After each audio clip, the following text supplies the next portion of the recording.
السلام علیکم 6 کلاس بچے کیسے ہیں؟ سب لوگ ٹھیک ٹھاک ہیں؟ اچھا بیٹا، اسلامیت کا پیج نمبر جو ہے آپ لوگ اوپن کریں 27۔ آج ہم سٹارٹ کر رہے ہیں باب صوم سیرت طیبہ صلی اللہ علیہ وسلم، ٹھیک ہے۔ اس کا پہلا پارٹ ہے نبی اکرم صلی اللہ علیہ وسلم اور مدنی معاشرے کا قیام، ٹھیک ہے۔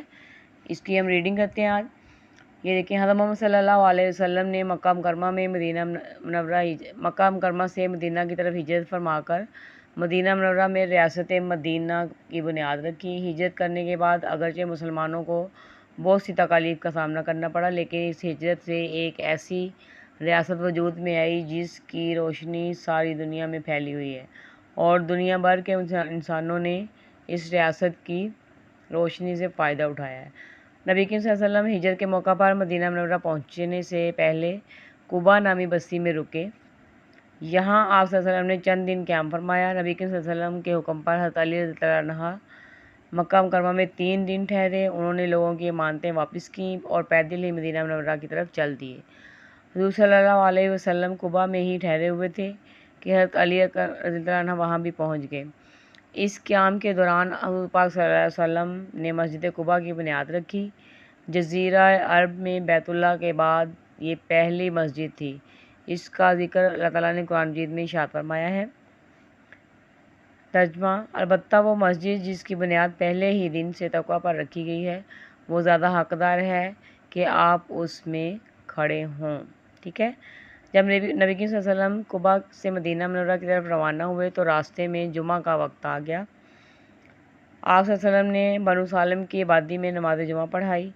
آپ کے مدینہ منورہ کی طرف روانہ ہونے کی خبر سے اہل مدینہ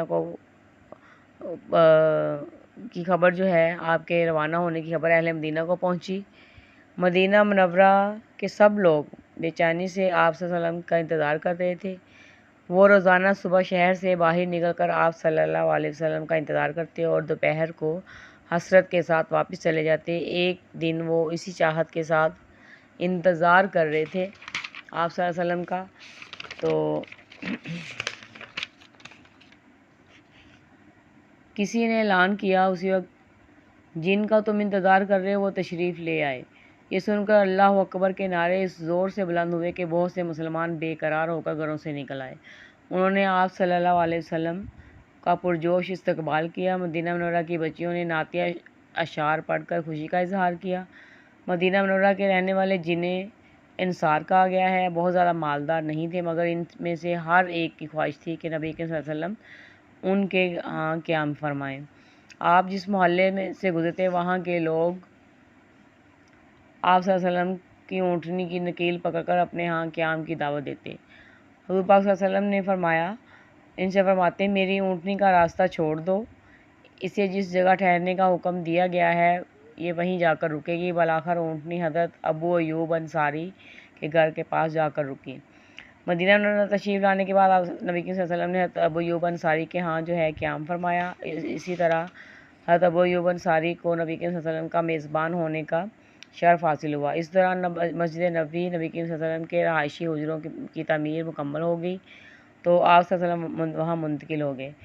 ہجرت مدینہ کا فوری فائدہ یہ ہوا کہ یہاں آنے کے بعد مسلمان مکہ والوں کے ظلم و ستم سے کافی حد تک محفوظ ہو گئے۔